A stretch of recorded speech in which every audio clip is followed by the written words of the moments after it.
Il y a la sœur Lucette, la merveilleuse sœur, qui a été délivrée d'une maladie terrible, le sida, peu importe le nom, maladie égale maladie. La Bible dit que Jésus-Christ est au-dessus de tout nom. Cette sœur m'a envoyé quelques audios que j'ai suivis hier. Waouh! C'est bien d'avoir parmi nous des frères et sœurs à qui Dieu montre des choses cachées, des visions. Donc, Dieu lui a donné, lui a montré une vision par rapport à son petit frère qui s'est du jour au lendemain autoproclamé prophète. Autoproclamé prophète. Dieu a montré par vision à Lucette des choses terribles au sujet de son propre petit frère. Elle a confronté, il a nié, elle a pressé sur l'accélérateur. Finalement, il a avoué qu'il a été en contact avec les démons de mort en allant invoquer, en allant parler dans un cimetière à sa mère. Et la sœur choquée lui dit, mais tu es prophète, tu es pasteur, tu ne sais pas ces choses. Et par la grâce de Dieu, je crois que Franck a pu parler à ce monsieur et j'espère qu'il va se repentir. Et ce qui est terrible, c'est que l'esprit de mort qu'il a invoqué en parlant à sa mère, il allait nettoyer, comment ça se fait généralement, on va débroussailler le tombeau, on coupe les herbes, de former les fleurs. D'autres font même la nécromancie sans s'en rendre compte, comme cet homme, le petit frère, le grand frère, le frère de Lucette, en tout cas, euh, parle aux morts. D'autres vont verser la nourriture. Si vous versez la nourriture sur un tombeau, vous versez le vin, vous faites la nécromancie. Si vous parlez à un de vos parents qui est mort, donc quand je vais traiter cette vidéo, par la grâce de Dieu aujourd'hui ou demain ou plus tard, le titre sera les terribles dangers de parler à vos parents qui sont morts. Et la sœur Lucette a été tellement traumatisée, persécutée, persécutée. Il faut écouter il faut l'écouter. Waouh!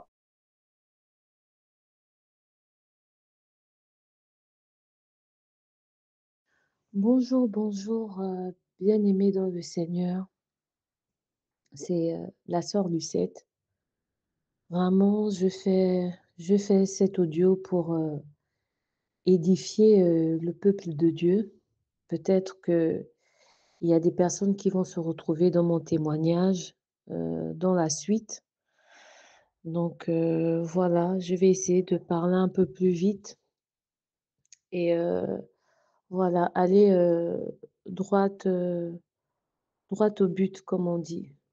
Vraiment. Je rends gloire au Seigneur parce que le Seigneur est en train de mettre à la lumière tout ce que j'ai subi, que je ne comprenais pas, par rapport à ce que j'ai vécu.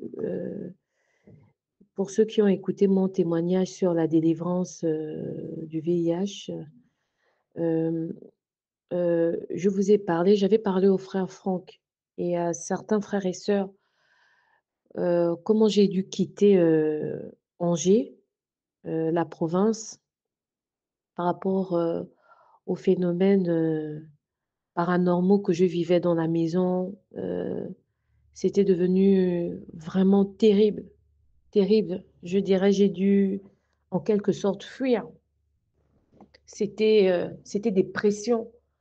On sentait des pressions, démoniaques et je n'avais pas d'explication. Quand je suis venue, j'ai essayé d'expliquer au frère Franck et j'en avais parlé aussi au frère Georges et je ne connaissons pas la source, en fait. Donc j'étais oppressée par ces esprits et gloire soit rendue à Dieu que le Seigneur est en train de révéler, effectivement ce qui s'est passé et ce qui se passe. Donc il y a 2 jours, pour aller plus vite, je fais un songe où, je me vois, mais c'est comme si c'était pas moi, c'est comme si c'était le Seigneur, en fait. Je me vois avec, mon petit frère Ça aussi, c'est un autre problème qui se dit soi-disant prophète, mais qui ne l'est pas. Et je voyais comme si le Seigneur était en train c'est pas en train, le Seigneur le menaçait en fait dans le songe et il disait il allait le couper un membre en fait. Et je me suis réveillée, j'ai prié, j'ai demandé la grâce du Seigneur sur sa vie et je me suis dit, selon la parole, il faut que j'éprouve les esprits. Et j'ai laissé passer et j'ai décidé d'appeler le frère Franck et de lui raconter, le songe. Et dans l'audio, je disais au frère Franck: «Je vais laisser passer un temps pour éprouver les esprits, pour voir ce qu'il en est». Et le frère Franck me dit: «Non, non, non, ça n'a rien à voir, ça ce n'est pas le cas d'éprouver des esprits, c'est très, très clair, il faut que tu appelles, ton petit frère pour le prévenir parce que c'est très grave. Ça, c'est le Seigneur qui est en train de prévenir ton petit frère, il faut que tu le préviennes». Donc du coup, je décide d'appeler mon petit frère, mais avant d'appeler mon petit frère, je décide d'appeler ma tante, qui est la petite sœur de mon père. Vous savez, c'est elle qui a créé le groupe de famille et de lui en parler avant de d'appeler mon frère. Donc je parle avec elle et je lui dis que voilà ce que j'ai reçu et que je la prenais à témoin déjà parce que voilà et donc je lui explique la situation. Elle me dit: «Oui, oui, oui, il faut que tu le préviennes. Si tu as reçu ça, il faut que tu le préviennes». Donc elle me dit: «Quand tu parles avec lui, au fait, fais-moi le déroulé, le retour». J'ai dit: «OK». Du coup, je l'appelle dans la nuit après avoir, parlé avec, ma tante. Il commence à me dire: «Amen, amen, heu, il y a pas de mensonge dans ce que tu es en train de dire, parce que ça fait un mois que le Seigneur me montre la même chose». Et j'étais choquée, pratiquement scandalisée. Je lui ai dit: «Ça fait un mois que tu reçois ça du Seigneur et tu ne changes pas?» Il me dit: «Oui», il reste dans le déni en me disant: «Oui, moi je n'ai jamais, quand vous dites que j'arnaque les gens avec, le nom du Seigneur, d'où j'arnaque les gens avec le nom du Seigneur? Je n'ai jamais arnaqué les gens avec le nom du Seigneur». Et je lui dis tout simplement: «Quand tu te dis prophète et qu'au fond de toi tu n'es pas un prophète, qu'est-ce que ça veut dire?» Bon, je l'ai prévenu, comme on est des femmes, comme disait le frère Franck, on ne peut pas aller plus loin, c'est tout. J'ai parlé et j'ai coupé la conversation. Et en coupant ma conversation, le lendemain, il met un truc dans le groupe de famille et je réagis en fait. Je lui dis: «Mais je t'ai parlé hier et tu as reconnu que c'est ce que tu recevais depuis un mois et en fait, au lieu de te lamenter, comment un truc comme ça, tu me dis: "Ça fait un mois que tu as reçu ça"?» Mais le Seigneur t'aime beaucoup jusqu'à ce que le Seigneur vienne me visiter pour me dire la même chose et tu le reconnais. Au lieu de te lamenter, de pleurer, tu mets des futilités dans le groupe de famille. En fait, c'est comme si ça te disait rien, en fait. Et j'ai demandé, j'ai dit dans le groupe de famille: «Excusez-moi de prendre la parole. Ce message s'adresse à Nassib» et avant comme mon petit frère s'appelle Nassib, avant de parler avec lui, j'ai parlé avec la tante également qui m'a demandé de l'exhorter aussi. Donc, bref, je termine par mettre le message dans nos groupes en disant: «Au lieu de te lamenter, toi-même tu reconnais les faits, tu reconnais que ça fait un mois, mais quelle grâce jusqu'à ce que le Seigneur vienne me visiter et me redit la même chose pour te prévenir et tu» donc du coup, je mets ça dans le groupe et il m'envoie un message en aparté en me disant, qu'il a vu le message dans le groupe et il ne reconnaît pas. Lui, tout ce qu'il reconnaît, c'est que, si le Seigneur envoie ce genre de message, c'est pour, Vous voyez bien, c'est pour qu'ils puissent aller dans une autre dimension, comme les faux pasteurs et les faux prophètes parlent là. C'est pour aller dans une autre dimension parce que pour lui, c'est un signe que le Seigneur veut qu'il soit totalement dévoué à lui et que euh, il regresse dans la foi, il est en train d'aller dans le monde. Du coup, je paraphrase hein, pour aller plus vite. Et il me dit qu'il veut parler au frère Franck. Et je dis, OK, je vais voir avec le frère Franck pour le mettre en communication. Et poussé, je dirais poussé par l'esprit, parce qu'il m'envoie après un autre message. Je ne comprends rien. Il m'envoie un message, un texto, mais des trucs bizarres. Et poussé par l'esprit, je lui demande, je rappelle et je lui dis, je vais te poser une question, réponds-moi. Il me dit oui. Je lui demande, est-ce que tu as déjà fait appel aux esprits de mort? Il me dit jamais. Comme ça qu'il me répond. J'ai dit, attends, patiente, sois calme. Est-ce que dans tes prières, tu as déjà prié l'esprit de mort, c'est-à-dire d'un membre de la famille? Il me dit non. Je lui ai dit, jamais tu as invoqué ni le nom de maman, ni le nom de papa. Et vraiment, frères et sœurs, c'est là où il commence à avouer. Vraiment, gloire soit rendue à Dieu. Il commence à avouer en disant, je lui dis, il me dit, oui, une fois, j'ai parlé à maman et je lui dis, parce que ma mère est décédée en 2019, notre mère, et je lui dis, comment ça se passe? Il me dit, oui, il est allé au cimetière, là où maman est enterrée, et apparemment, il aurait débroussé, en débroussant, il s'est mis à parler sur la tombe. Frères et sœurs. Je lui dis oui. Et là, il commence à dire oui, j'ai parlé, j'ai dit à maman que voilà, depuis que tu es décédé, le village, en fait, le village est en train de mourir. Voilà, entre frères et sœurs, ensemble divisés. Il a dit des choses. Je lui ai dit, est-ce que tu te rends compte de ce que tu as fait?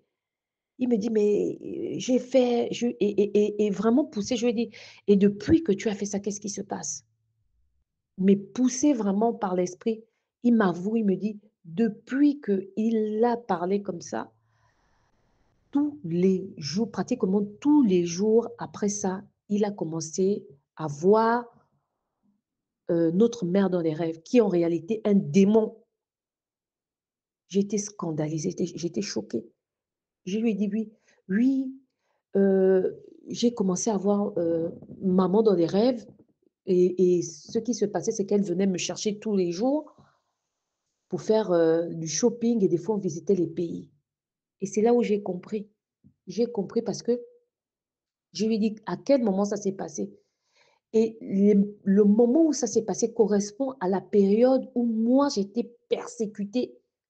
Et effectivement, je voyais ce démon-là qui ressemblait à ma mère dans les rêves venir m'attaquer, me persécuter. C'est-à-dire que ça faisait partie des démons qui me persécutaient. Ça fait partie des démons pour lesquels j'ai fui ma maison, j'ai fui Angers. Et et on est en train les périodes correspondent. C'est-à-dire que lui, il voit ce démon avec qui il va dans faire du shopping carrément et visiter les pays. Et je lui dis, et tu te dis prophète, et tu ne sais pas que là, à ce moment-là, tu as invoqué des esprits de mort et je commence à lui raconter que, mais en même temps, toi, tu es en train de voir ce démon qui vient te visiter parce que ce n'est pas du tout notre mère qui vient te visiter. Et moi, ce même démon, à cette même période, vient m'attaquer. Et on comprend que c'est ce qu'il a invoqué au cimetière qui a pris une forme, frères et sœurs, qui a pris cette forme. Donc, les choses, le puzzle est en train de se mettre en place. Donc, les phénomènes paranormaux, et il a les mêmes phénomènes qui se passaient, c'est-à-dire parce que quand il raconte au frère Franck, on a la réunion hier, il raconte qu'il y a des phénomènes aussi, des objets qui bougent, les mêmes phénomènes que j'ai subis chez moi, c'est les mêmes phénomènes également qu'il subissait. Du coup, on commence à comprendre. Et le frère Franck lui dit, je suis persuadé que le frère Franck lui dit, mais ce que tu as fait, en fait, le frère Franck lui fait comprendre que, en fait, que tu as invoqué des esprits de mort et tu as ouvert des portes sur toi-même et sur tes frères et sœurs parce que rendez-vous compte qu'il a eu 2 graves accidents de circulation sur le même pied. Et le frère Franck lui fait comprendre que mais tu as ouvert des portes déjà pour toi, parce que ces esprits-là, c'était pour que tu ailles à la mort. Et ensuite, je suis sûre que tes autres frères et sœurs ont été attaqués par cet esprit. Il faut que tu te répandes et que tu appelles tes autres frères et sœurs pour leur dire ce que tu as fait, parce que je suis sûre qu'ils ont vécu les mêmes phénomènes. Et ils commencent à se rendre compte, vraiment, frères et sœurs, c'est vraiment, je remercie le Seigneur parce que le Seigneur est en train de révéler la source de ce qui s'est passé. Et pour moi, je sais que ce n'est pas fini. Ce n'est pas fini. Le Seigneur va révéler tout ce qui m'est arrivé, de ces attaques étranges. Je me posais la question, je disais au frère Franck, mais ce n'est pas normal que je puisse voir ce genre de phénomène.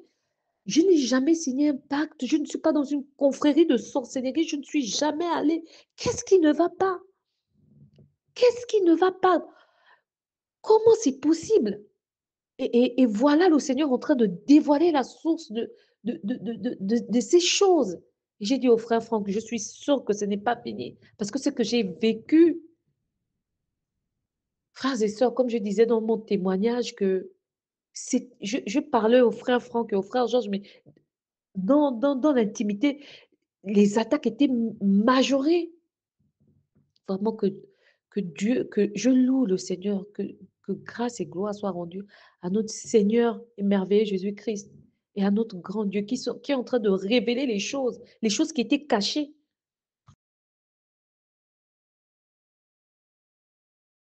Et ce démon que le frère de Lucette a invoqué venait maintenant inviter la sœur de Lucette à voyager, à se balader dans les villes, faire des courses, etc. Et dans la même période, le même démon a rendu la vie difficile, venait persécuter. Le même démon venait persécuter Lucette. Venait persécuter Lucette. Regardez comment un membre de famille qui parle à un des parents ou un des frères morts dans la famille peut invoquer un démon qui non seulement va faire des ravages dans la vie de la personne qui l'a invoqué, va faire des ravages dans la vie même des frères innocents, y compris même ceux qui sont chrétiens. Je ne sais pas si Franck aura quelque chose à dire là-dessus. Ben on va publier la vidéo et la vidéo que je vais publier sera aussi, intégrera ce que je viens de dire là et c'est que d'autres choses que Franck va ajouter. Donc, Claude, je n'ai plus rien. Donc, je te laisse poursuivre la réunion. Que Dieu vous bénisse, frères et sœurs, au nom de Jésus-Christ. Je ferme mon micro. Amen, amen. Que Dieu soit loué, Georges, pour vraiment tout ce qu'il a mis dans ton cœur, dans ta bouche.